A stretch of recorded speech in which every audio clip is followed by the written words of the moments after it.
You're listening to Platform 6 Cantina, a Star Wars The Old Republic podcast. We're glad you could join us. Welcome to the Platform 6 Cantina podcast. I am Bodhi. And I am Mara, and this is Proclamation 3, Arcann's Romance and Courtly Love in Literary Fiction. This proclamation pays tribute to the Arcann romance, one of the most beautiful and profound love stories that exist in Star Wars The Old Republic, and possibly in all of Star Wars and beyond. To us, Arcann's romance is utter perfection in every regard and is one of the only love stories that we find ourselves gravitating towards. A tale of courtly, transcendent love and respect that beautifully embodies the successful telling of an enemies to lovers story. Mara, can we just take a moment to acknowledge how much the story and the romance means to us? Like, this is such a moment for us, and let's take it in for really a second. It really is a huge moment for us. I mean, this is how we met. This is what we originally bonded over, and we're about to, for the first time, do a deep dive into why this relationship is so significant for the both of us. That's right. And I will, if you can bear with me for a second, I do want to play something for you that's going to take us back. Please do. To the first time. And I'm hoping that this means something to everyone else that's listening as well, because it means a lot to us. Mm-hmm. The first time that you heard this.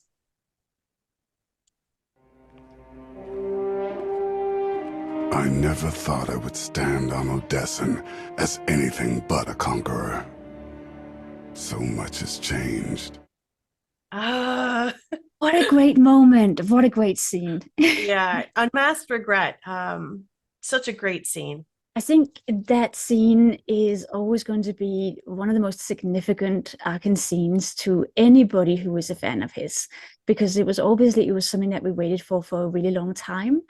Arcann's romance obviously is unique in SWTOR for being something that wasn't originally intended, but was heavily requested by the fans to the point where the devs decided to actually include it.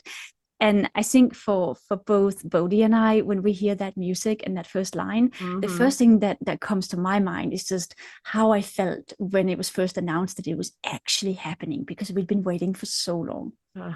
We also want to take a moment to preface the upcoming conversation regarding romance, specifically obviously the Arcann romance, with the following detail regarding our personalities. And that is that Mara and I, we both fall firmly into the Int J camp as it pertains to the Myers-Briggs personality assessment. And Mara, did you want to just take a second to give everyone a brief rundown of what the Myers-Briggs test is and the hallmarks of the Int J personality, maybe? Yes, I would love to explain what we mean by that. So the Myers-Briggs personality test is a typology of personalities created by two American women, Isabel Myers and Catherine Briggs. And it's based on the theories of the Swiss psychologist C.G. Jung. So what this is essentially is it is 16 types of personalities, and you will be assigned one of these 16 types depending on your answers in a personality test. And each of these types is indicated by a 4-letter code. And Bodhi and I had a lot of fun testing each other on one of our adventures. On our road trip. Yep. Yes. And we actually also tested Arcann and some of the other SWTOR characters, and that's something that we're going to return to later in other proclamations. But for now, we just want to quickly talk about the result that we got from this personality test. And we got, as Bodhi said, the Int J type. The same type, exact same, which is crazy. And it's crazy, not just because it was the first time that we were actually together in real life. It was our first adventure where we discovered this. And it's pretty incredible to find out that you have the same personality type, especially because our type is a really rare type among women. We looked it up, and actually, from what we can find out, it says that only about 0.8% of the population are female Int Js. So it's a really rare personality type for women. Let me explain what it stands for. So our 4-letter code is I for introvert, N for intuitive, T for thinking, and J for judging. So these are the attributes that we were assigned based on our answers. And what that results in is a personality type that is highly independent, very self-sufficient kinds of individuals, highly analytical, creative, driven. And INTJs are the kinds of people who usually place a lot of emphasis on logic and fact rather than emotion. We also tend to be perfectionists with very high expectations of ourselves. And the reason why we find this interesting to mention is because this kind of personality type usually does not particularly enjoy romance. Do you want to tell us a bit more about that, Bodhi?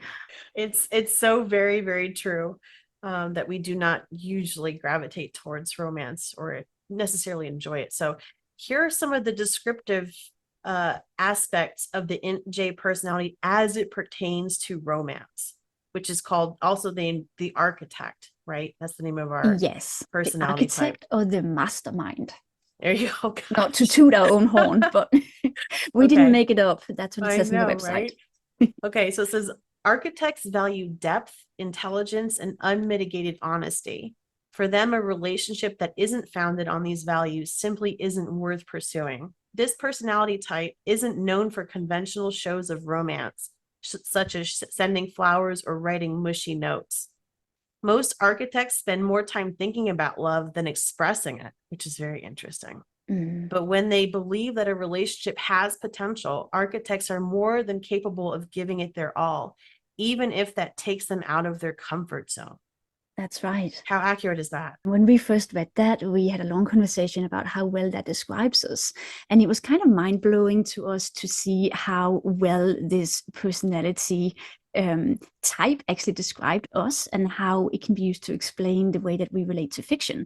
Because for both of us, it's always been the case that we gravitate towards a certain type of stories, and we definitely gravitate away from especially romantic comedies, but also just romance in general. It just never really seems to be that satisfying for us until we came across Arcann's romance in Svator, and we felt very differently about that. Well, let's share some of the big draws, some of the big aspects of the Arcann romance in particular that really speak to us, and what about it really reaches us as INTJ personality types. And we came up with a list of 5. There could be a super long list, but we narrowed it down to 5 big ones. So let's go through those really quickly. So the first one here is unwavering trust and loyalty to our characters. Yeah, which describes Arcann's relationship with our characters really well. He says multiple times, "I know better than anyone to trust your judgment," and expresses in other ways that he is completely devoted to the Alliance and particularly the commander, which is something that really appeals to us. It's extremely appealing in this character. The second one here is Arcann's character design and his mannerisms, specifically his stoicism. And we should probably explain what we mean by stoicism, because it might not be a term that everybody is familiar with. So a stoic person is somebody who does not express a lot of emotion. And we feel like this describes Arcann really well, because he feels things very deeply, but he doesn't necessarily show it, very visibly or express it very visibly. He's a very serious character. And for me, that's something that really appeals to me, that he is not the kind of character who would attempt witty banter, for example, or flirty lines in a romance, because that's the kind of thing that, to me personally, I'm not being judgmental here about anybody who does enjoy that kind of content, but for me personally, it tends to put me off. And if Arcann had lines like that, even just during the time when he was our enemy, if he had lines more like some of Valen's, there's a point where Valen says, she quips, "You have a crush on me." If Arcann had said that kind of thing, that would have been off-putting to me. And it would have been off-putting to me still at the point where he's redeemed and we can initiate a romance with him. So for me, it's a huge attractor that he is such a serious character who essentially doesn't really have a sense of humor. Or if he does, it's definitely not something that he uses in the romantic context. Especially in the scene that really sticks out for me that I laugh at every single time is right before the Echoes of Oblivion when everyone's in the Odessan hangar. Mhm. And the player character says, "Is everybody trying to come on this adventure with us?" And Arcann like literally says, "No, I don't think so." Yeah. He doesn't seem to understand at all that our character is being sarcastic in that moment, which is great and incredibly endearing. It's endearing It to me is. that he is so serious, and Mhm. it means that you don't have those those moments that make me cringe a little bit, where I feel like the banter's been taken too far, Yes. or there's a Mhm. cheesy line, or I really prefer my romance without a comedic element. I completely concur. Which brings us to our third point. This is a huge one. This is massively important for me, and this is fundamentally why I personally absolutely adore this character. And the romance is he has immense respect for our characters, including during his dark times. Do you want to elaborate? Yeah, I would love to. We agree that this is really important to the romance, and it's something that we're also going to elaborate on in the rest of this proclamation, and also actually the follow-up to this one. That even while they're enemies, there's a fundamental respect for each other as equals on the battlefield. And I find that so important, because it means that even if he has caused us pain in the past, it's something that is redeemable in the romantic sense. And once he is redeemed and you properly initiate the romance with him, he continues to treat you not just as an equal, he actually treats you as a superior in some ways. He only ever refers to us as the commander. Again, he constantly reiterates his devotion to us and to the goals of the Alliance, which is incredibly attractive in a character who was once our enemy and who is still very powerful and doesn't have to be subservient or submissive in any way, but chooses to act that way out of respect for our character. Yeah. And the way that it's conveyed throughout the entire, well, all interactions, I'd say across the board for a character of Arcann, but specifically carried out throughout each and every romance scene, it's portrayed with such gravity that it does feel authentic and real. I truly believe that this character has immense respect for our characters, and that's incredibly appealing. Absolutely. And I think we can all agree that respect is the foundation for any healthy relationship. So that's why this is so important for us to really emphasize. And then I venture to say that this is the most important thing to us about the Arcann romance and what it means to us. And that is, each scene or all of the romance content in the game provides immense character development and growth for the character of Arcann. It's carrying on his story with each encounter that we have. So do you want to say something about that?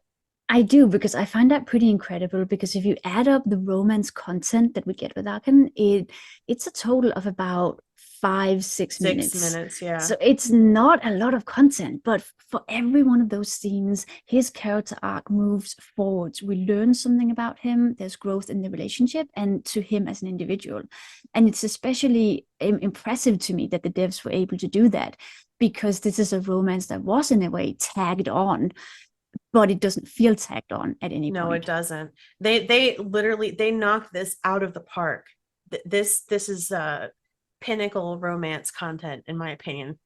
And that's coming from someone who doesn't really enjoy it at all. Yeah, especially compared to some of the other romance content, which, while it might be, very enjoyable, some of it tends to be fluff without a lot of character development. And I'm not saying that in a condescending way. I'm not saying there's anything wrong with just enjoying something just because it's a sweet moment. But for us, and again, maybe because of the kind of personality type we are, where we tend to have a pretty intellectual approach to even to something like romance, we really enjoy seeing something where the romance pushes the character development forwards. I love the way you said that. It was perfect. That brings us to our final point here that we listed, which is chivalry and transcendent courtly love. Which is actually the theme for this proclamation, courtly love. And we're going to spend quite a lot of time talking about what exactly that means. But to summarize really quickly why we like the idea of chivalry in Arcann's romance is again, because it has to do with his honorable conduct, it has to do with the courtesy towards our character. Yep. He gives us a wonderful gift. He is dedicated to us, to serving our goals. He expresses his wish to protect us. And there's a transcendence in this sense that it transcends mere physicality or physical attraction. This is Yes. much more of a spiritual, elevating a kind of love.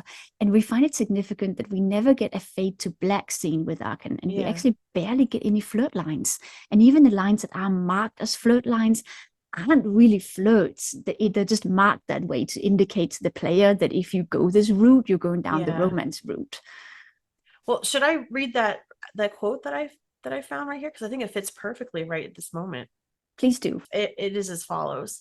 In essence, courtly love was an experience between erotic desire and spiritual attainment, a love at once illicit and morally elevating, passionate and disciplined, humiliating and exalting, human and transcendent. How perfectly does that describe Arcann's romance? To me, I it describes know. it to a T. Passionate, disciplined. The big thing is morally elevating and transcendent. That's big. Exactly. And that's something that we're going to elaborate on and also illustrate with some examples. Before we get to that, I just wanted to quickly mention, because we also mentioned his character design in our list of reasons. Mhm. And even that is connected, I think, to this idea of chivalry and courtly love, because the way he looks like a really intimidating antagonist when we're enemies. But he also has the potential to look like a white knight, essentially. He has the lightsaber, which, I mean, in Star Wars, lightsabers are an obvious symbol of chivalry. It's a medieval symbol of knighthood. He is dressed in resplendent white with gold details. I mean, he has all of the marks of a character who has the potential to It's so transition true. into a chivalrous kind of knight. So I think that's perfect. important to mention. That's a Yeah. great point to bring up. Did you want to go ahead and provide further definition for courtly love? I would love to. Okay. So, courtly love is a medieval European literary convention. So, this is something that began as fiction to entertain the nobility and the aristocracy back in the 11th and 12th centuries.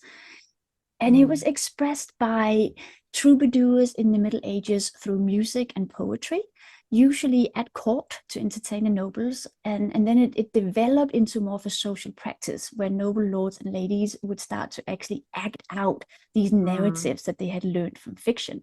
So the interesting thing about that is that courtly love is something that we can find historical evidence for. We can point to examples of it in literary history, but it's important to emphasize that it is artificial.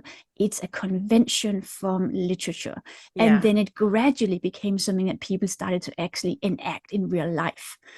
Isn't that amazing? That's amazing. It is. And I think it's really important to understand the literary aspect of this. That's how it began, because it's such an idealized love that it can never really happen in real life, and it's not supposed to.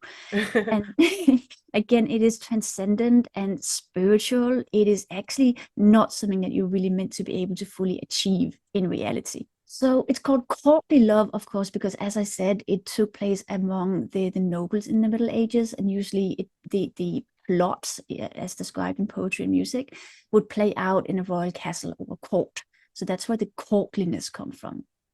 But also, of course, the word courtly ties in with courtly behavior, honorable conduct, and courteous behavior from the knight towards his lady.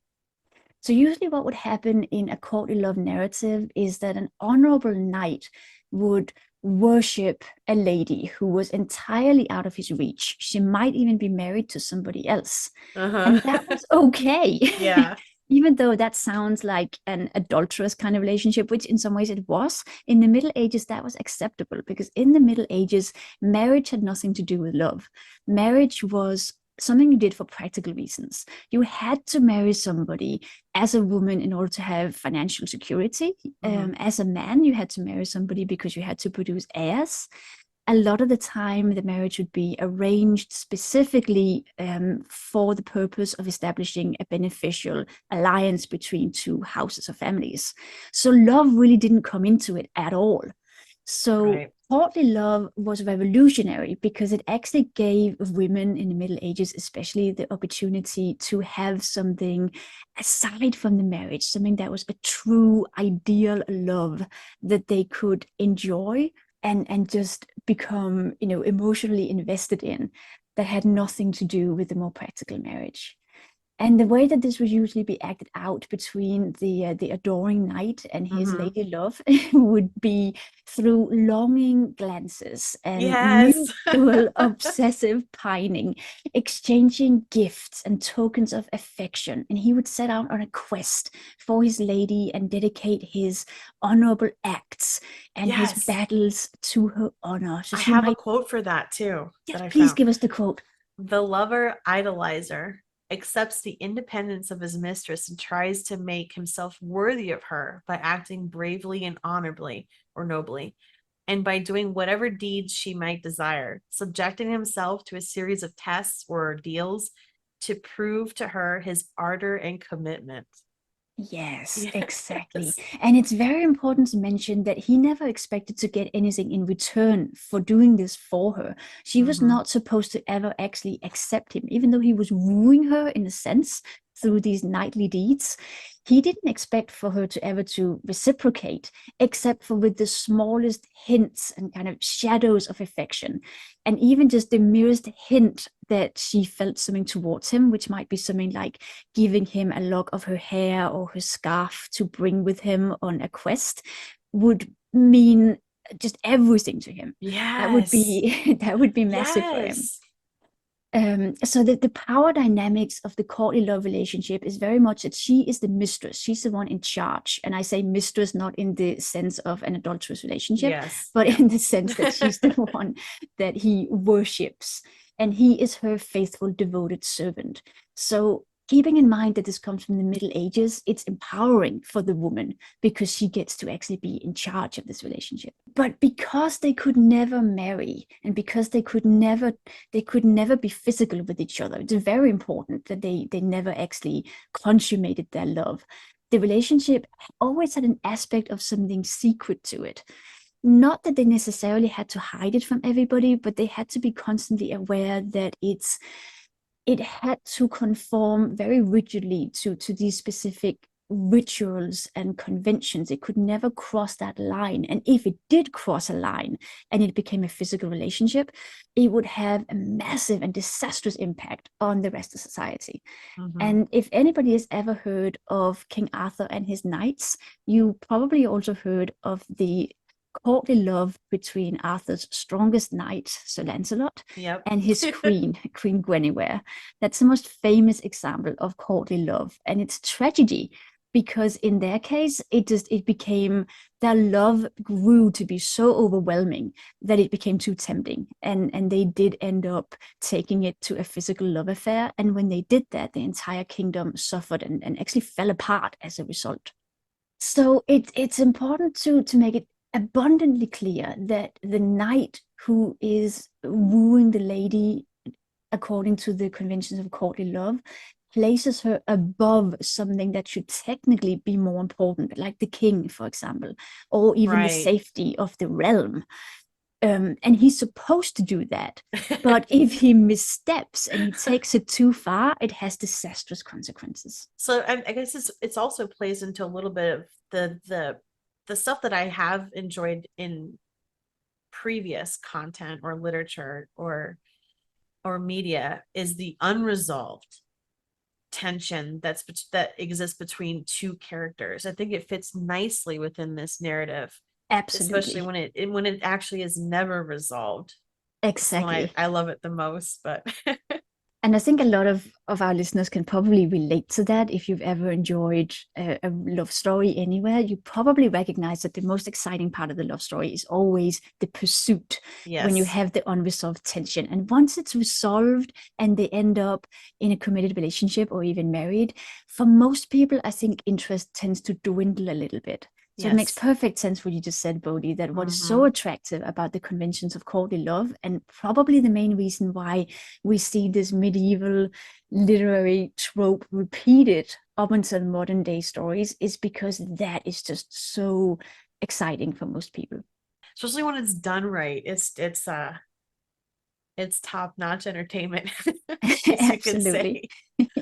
Did you want to add anything else before we start talking about how this pertains and ties in directly to Arcann's romance? I think we should move on to some examples of how we see this repeated in Arcann's romance. I have to start though, because you brought up something that was amazing for me. And I made the connection just right away when you mentioned this, but just how the smallest thing to the lover can mean the world to him, Mm-hmm. when it as it pertains to his love, or his target of this courtly love, which is during Unmasked Regret, when our character simply tells Arcann, which basically starts the whole romance scene, in essence, is when your character tells him that you simply care about him. Yeah. Isn't And that that is amazing? enough. Yeah, because just being told that she cares for him is enough for all of his emotions to spill over, and he Yeah. launches into a big confession, Yeah. which is again incredibly endearing, and also just reveals so much about his character. So when Bodhi and I become invested in a love story, I think it's always because we're really interested in the psychology of these characters, and that's one of those moments where we really get psychological insight into who Arcann is. We've seen him boil over with rage multiple times as our enemy, but after he's redeemed, we still see that point where his emotions just boil over and it spills out, but Spill over. Yep. spill over, but now in a completely different way. Yeah, and our character even says Arcann, and he it just keeps coming out, all the things Yeah, that he he keeps talking. admires about us. It's such a wonderful scene.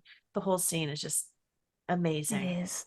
And I also want to mention, because I said before that in courtly love, the knight never expects for his love to be reciprocated. And that's also the case for Arkan. And he does Yeah. express that in Unmasked Regret when he says, I never thought you would see me as anything but a former Oh enemy. man. So obviously this romance it's a short scene and it was tagged on in a way, but I think we agree that if it had been done, if the devs had been able to draw it out and maybe give us multiple scenes, strongly feel that we would have seen more of that slow development with mutual pining and obsession and Yeah. glances, where he would never have expected it to go further than that. And he actually also expresses that in one of his letters that he sends after Oh, the Unmasked letters. Regret, where he Yeah. says, I did a poor job of concealing it, didn't Oh I? my goodness. Those letters are another whole thing to talk about. Yeah, because those letters also tell us what went on behind the scenes, the things that we Yep. didn't see, that otherwise it would have probably just remained our headcanon, that there Yeah. must have been a long stage in this relationship where it was just these loving glances and pining without the expectation of it ever going anywhere. But he Mhm. actually does confirm that in that letter, that there was a long period where he felt all this, but he tried to conceal it, Well, we'll just talk like about the that in knight another would. proclamation too, because I'm excited to compare notes with you to see where we actually think that switch might have happened in the Absolutely. redeemed Arcan. I've got some Yeah, good ideas. Let's talk absolutely. about what you mentioned previously when you're describing courtly love, and in the exchanging of gifts and how that Mm-hmm. pertains to Arcan's romance. Yeah, let's talk about it, because obviously that's the climax in a way of the Unmasked Regret scene, is when he gives our character the armor that he made, which Hmm. is to me one of the things that makes it abundantly clear that this is a case of courtly love, and it conforms to the tradition of courtly love, because not only is there an exchange of gifts, but Arkan also refers to the fact that he was trained by the knights. First of all, he references his past as a conqueror, but then he references his training as a knight. So he's very much established in the role of a knight wooing his lady in that scene. And Yes. the fact that he gives her armor, of all the things he could have given Oh, her, I love it's a it. suit of armor. And he says, be Handmade. It's handmade, which is important. We're Oh going to talk more man. about that. But also he says, I'm giving you this because if I'm ever in a position where I can't fight by your side, I can still ensure you're protected. So he expresses not only his devotion to fight by her side, the way that a knight in the medieval courtly love tradition would always protect his lady, Yeah. but also his desire to ensure that she's protected even when he can't be there. Oh my And gosh. and the way that's conveyed to me is just perfect, because if it had been done just a little bit differently, it could have come across as, oh, she can't protect herself, she needs him to do that for her. But that's not how it comes across at all, because it's made so abundantly clear that this is a relationship founded on respect, and that he absolutely knows that she is capable of handling Yeah. things, and And he that is the says it multiple foundation. times. That Yeah, is the foundation. I think that's what makes all of this work. If that wasn't there, then none of this would work at all for me. exactly. And None it's of it. important that he actually says that and expresses that, and he does. He says Yes. it in the scene. If you pick dialogue option number 3, which we never do because it's the mean option, where you tell him, I'm perfectly capable of protecting myself. I thought I'd proven that. And then he immediately says, I know that better than anyone. In that case, just Mhm. think of this armor as decoration. That's So it great. becomes a different kind of gift that's just, paying tribute to her, as opposed to Yes. necessarily being about protection. He also expresses the same sentiment in one of his letters, the one he sends after Theron's betrayal in the Anathema conspiracy acts, where he says, I know that you're more than capable of dealing with this yourself. Yep. And I find that really significant, that he always expresses, I know you're strong enough to deal with this on your own, but I'm still Yeah. here for you. Well, it's declaration of support as well. Yeah. And that's immensely attractive in this relationship, looking at it. Mm-hmm. I want to bring up two quick things here because I want to talk about courtly love as a medieval convention making sense in Star Wars. But two things I wanted to grab here from the hallmarks of courtly transcendent love that really stand out for me and what you think about this. The declaration of passionate devotion and renewed wooing with oaths of virtue and eternal fealty. Yes, thank you for bringing those up. Let's highlight those. I think the declaration of passionate devotion as a stage in courtly love, I think that perfectly describes what happens in Unmasked Regret. That's very much what it is. It's a declaration of passionate devotion. But it's also essential to Arcann's character that he makes oaths and vows. He swears fealty to our character, and he actually does that even before the romance begins. In the Dragon's Yes. Maw chapter, when he first joins the Alliance, he actually goes down on one knee and he swears fealty to the commander. And swearing fealty is obviously also a medieval convention. A knight would swear fealty to his lord and serve his lord by going on quests and fighting in wars or battles for his lord, or defending his lord or his lady's honor in jousting. So again, Arcann's language harkens back to those medieval traditions, and he keeps repeating this oath of fealty. He actually does it many times. He also does it recently in the holocall we get from him when he's on his current quest, which, by the way, Arcann's quest to the dark planet where he is right now in the story, as this moment of speaking, is an obvious example of him going on a quest to serve his lady or lord, the Alliance commander. And when we get the call for him, he has a couple of lines that he will only say if you're actually in a romance with him. And he says, I will do whatever you ask of me. And he touches his chest. He puts his hand over his heart as he says that. And he says, as you know. As you know, as I you will know. do whatever you ask of me. Man, that's great. That's great. So it's another, oath of fealty, and also the gesture, his body language, that hand over his heart. He does that multiple times. He also does it in the short romance scene we get with him just before the Anathema conspiracy, where he comes in and actually makes a case on Theron's behalf and asks that we show mercy to Theron. He does the same thing where he puts his hand over his heart, which to me again just indicates that this is not only does he do that because it's an expression of deep emotion? But it's also the kind of gesture that somebody would make when they make a vow, the same way that you would only go down on one knee when you make a vow. There's something very ceremonial about that kind of body language. And let's also highlight the fact, we'll talk about this again in future proclamations, I promise. But let's talk about the fact that he does that with his intact hand as well. There's a lot to say about technology and cybernetics as different concepts, which we will discuss, but I think that's immensely important. It is, and as you said, we will definitely unpack that in future proclamations. So to sum up, one of the reasons why we think that this convention of courtly love applies so well to Arcann's romance, and why it's so important to even talk about it, is because one of the crucial factors of the courtly love romance in Arthurian literature and in medieval poetry is also that it elevates especially the knight who conforms to this convention. It actually makes him a better person, and it does that on two levels. It does it on a spiritual level because it inspires him to greater deeds of chivalry. So when he dedicates all of his acts to his lady, they automatically become more noble, and they ennoble him. And they also ennoble her and elevate her because somebody is doing this for her. Somebody is paying tribute to her.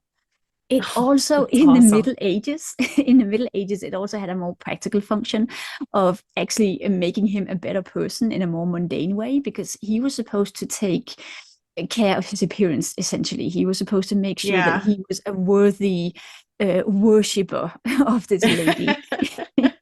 So, things like making sure that your armor is actually nice and shiny, and your steed looks nice and shiny too. That kind of thing, that your nails are clean and so on. So as it pertains to Arcann, I find it important to mention this because I wanted to say that I really do feel that by giving him a romance arc in the story, his potential for redemption is increased, because he elevates himself and our character and their relationship by confessing his love in the way that he does, and by acting essentially like the knight in a medieval courtly love narrative, dedicating himself to her, going on a quest for her sake. And the things that he says, again, to go back to the holocall we get from him, where he says, I feel as if I've failed you, because he hasn't yet succeeded on his quest. Yes, exactly. I mean, that's also an expression of how important it is to him that this quest has to be successful, because it's a deed he has dedicated to her. and that's one of the other hallmarks of the courtly transcendent love that we're discussing, is heroic deeds of valor which win the lady's heart. Yes, exactly. Yeah. This is great. I love these. I love these parallels. So I really want to see, obviously in 7.3, I really want to see Arcann actually succeed on this quest. Yeah. But even if he doesn't, because in medieval literature, you do get stories sometimes where the knight fails, where he doesn't succeed on whatever quest he set out to honor the lady. And if that happens and he returns not triumphant, but with a sense of tragedy and failure, she's supposed to then prove her devotion to him by still embracing him. So if we get that kind of narrative in 7.3, obviously I hope that it's a chance for our character to express, as she actually already did in the holocall, that she's still proud of him. And she recognizes that the intention was there, and that his devotion to her is unchanged, even though he might not have succeeded on this quest. So was there anything else you wanted to mention in regard to courtly love as it pertains to, or how it ties into Arcann's romance? Or should we move on to... Well, the last thing I can really think of is to mention again that in the Middle Ages, courtly love was a means of taking control of your destiny, especially as a woman. Because imagine that you are a noble lady in the Middle Ages, and you've been basically traded away and bartered like a commodity by the men of your household, your father, or possibly your brothers, in order to forge an alliance with some other household. So you've been commodified, essentially, and you are probably in a completely loveless marriage. So a way for you to take control of your destiny and to take on the role of the powerful person in a relationship is to engage in courtly love with one of your husbands or your lord's knights. And the way that I Yeah. think this pertains to Arkann's story, or that there's a parallel to point to, is that Arcann and our character have also been set up by somebody else, Valkorion namely, to act out a specific narrative that they didn't choose. They've been built up to be enemies, and Valkorion wanted them to fight and tear each other down. Yep. So when our character chooses to recruit Arcann instead, and when he chooses to allow himself to be vulnerable and express his love for our character, it does become a way of taking control of their destinies. So it's not a one-to-one parallel. I'm not saying that, but I'm saying that the courtly love convention is always a means for these characters to somehow take control of their own fate. And fate and destiny obviously play a huge role yes, in this exactly. amazing story called Yeah. So I love how it all fits together. I love how it all comes together. I do too. Do you want to discuss why courtly love in a medieval convention makes sense within the broader Star Wars universe? Yes, I would love to. I think that's a good topic. I think so too. So in our opinion, courtly love is something that's always been a part of the Star Wars mythos. This is something that we discussed previously to recording this episode. It's not something that we only see represented in Arkann's romance. We can point to other examples of it.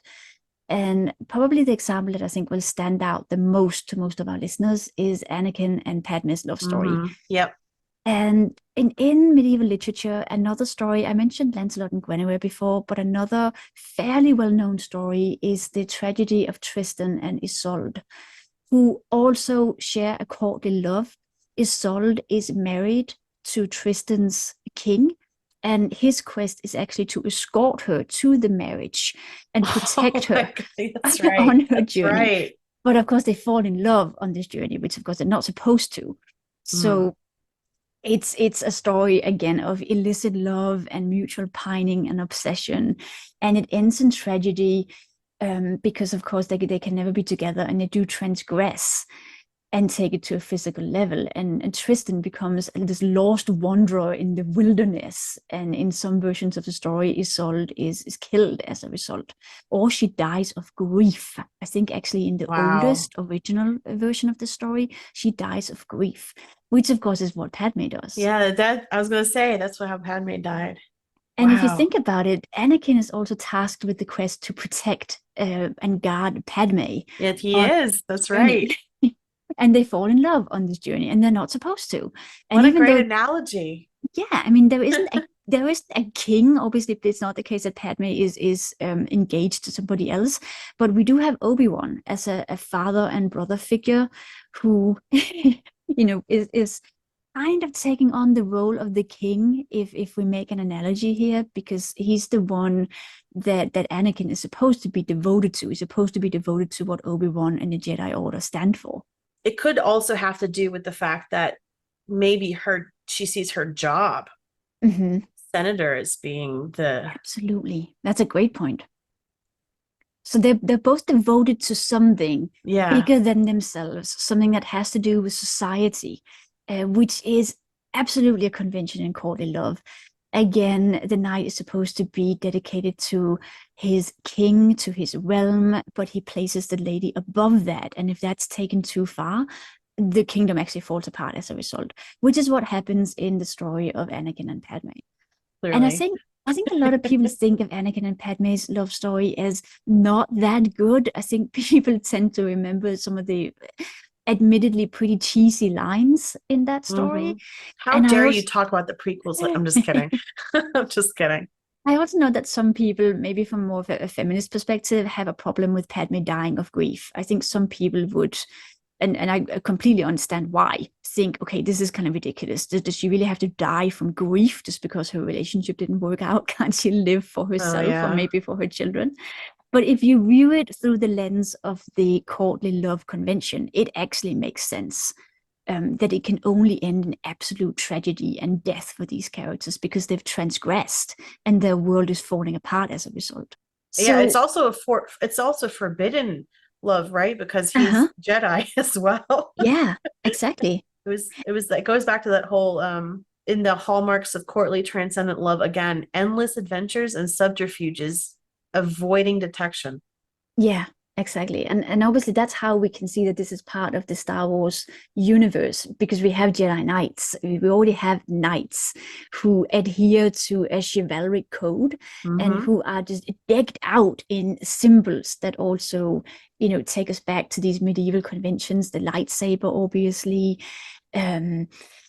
So this is something that's really integral to Star Wars. Star Wars always draws upon myth, fairy tales, legends, and even though people tend to think of it as science fiction, it's really more of a fantasy story when it comes to what literary conventions it relies upon. It's ripe with these symbols of chivalry and knightly virtues. And we can find more examples of courtly love in Star Wars. There's Obi-Wan and Satine in the Clone Wars, the animated Clone Wars show, where Obi-Wan, because he is a Jedi Knight who, unlike Anakin, does not transgress, he doesn't fall, he chooses to stay within the boundaries of his Jedi code. They never take their relationship to a physical level. Obi-Wan says to Satine at one point in the animated show, I would have chosen you if you had asked me. So he makes it clear to her, I actually do place you above everything, even the Jedi Order and the Jedi Code. But because she never asked him to transgress, he never does. So he has to just stay in the role of the knight who gazes longingly at the lady and who pines without ever expecting any kind of reciprocation from her. Well, that's also, I would say that that's probably the case with Arcann as well, as it, in regard to him placing, I mean, I believe it, but him placing our character above even the Alliance. Right. I absolutely agree. And I was going to say that also. You mentioned before that Padme has her job as the thing she's supposed to place above something. And in the same way, the Alliance, it's kind of the king or the realm or the job in this analogy for our characters. So the Alliance is the society that they're both supposed to protect. But I think for Arcann, he definitely places our character above the Alliance. If it came down to a choice, protect her or protect the Alliance, I think we know what he would choose. I do too. And finally, the last example I wanted to mention from other Star Wars stories is Din Djarin and Bo-Katan in season 3 of The Mandalorian, where it's very much a platonic courtly love, because courtly love can be more platonic or more romantic, depending on how it's framed. And in this case, it's very much a platonic kind of courtly love, where Din Djarin, the Mandalorian, dedicates himself to Bo-Katan as the rightful ruler of their realm. And he serves her by questing for her and by fighting in her battles for her honor. So we see this kind of relationship repeated, and I wanted to mention these examples to make it clear that we're not trying to project something onto Arcann here. It is actually something that's essential to the Star Wars mythos. And the reason why we think that Arkann's romance is so successful and why we enjoy it so much as the analytical int-jays that we are is because we can recognize these parallels, and it just makes perfect sense. And it makes sense in his redemption arc that he is ennobled by forming these conventions of courtly love. He says multiple times, with your help, I became a better man. Everything I am is because of you. And when he says everything I am is because of you in Unmasked Regret, to me, that doesn't indicate that he is saying, I'm your, creation, so to speak. It indicates that he's been elevated to a new level and he has reached his highest potential. He is transcended, and he is now at the height of his potential because of her. Yes. Which is exactly how the knight is supposed to feel in this convention. And these are just some of the examples as to why we honestly, hands down, truly believe that this romance is utter perfection for us, J personality type people. It's just everything. Because we're able to come at it from this more cerebral angle, but it's not just about. And again, we're not trying to be disparaging about people who enjoy fluff for its own sake, but I think for both of us, there has to be something more to it than that for us to really become Yes. invested. And that's why we find it so satisfying to be able to look at these conventions and see how they apply to Arcann, and just gain an even deeper understanding of why his romance works by doing that. And boy, does it work extremely well. It really does. This for me is I can't think of any other romance in any other content anywhere that does anything that comes close to this. This I is agree literally the completely. pinnacle of something romantic for me in terms of enjoyment. I fervently enjoy this content, and I Yeah. cannot wait. I'm really, really, really, really hoping that there's more in 7-3. I'm crossing my fingers. Please, there's gotta be. There's just gotta be. There's So, gotta be. I They've know, got right? it with this story because it's so good, and it's just the perfect way to push his character development forward. Yeah. And obviously, we've talked about courtly love specifically in this proclamation, but obviously that's not the only trope that we think, or literary convention that we think applies to his romance. And we have much more to say about why we think Yes, his we romance do. is so successful. Shall I read the next proclamation's title? Please do. The next proclamation will be Proclamation 4, Arcann's romance in the enemies to lovers literary trope. It's going to be amazing. This is another this is a trope or literary concept or theory that we really think is amplified through the or epitomized in the Arcann romance. So Yes. we're just going to specifically do a little deep dive into that So enemies to lovers story. Yeah, so please join us for that to hear more about why that trope also just works extremely well, specifically in Arcann's romance, and not always very well in other examples that we've seen of it. Mm-hmm. And thank you so very much for joining us. This is a very, very big day. We were very thrilled to have these conversations for, in our opinion, some of the best romance content out there. So this was such an important episode for us to do. Especially Yes. because, as we've said, this is uncommon for us. We typically don't enjoy romance very much. We're just not very mushy people. So this was a big deal. So true. And we would love to hear everybody's opinions. Please tell us what you enjoy about Arcann's romance in the comments. And please tell us if you also see this concept of courtly love mirrored in his romance. That would be really interesting to see. With that said, we'll see you next time. Right? Farewell for now.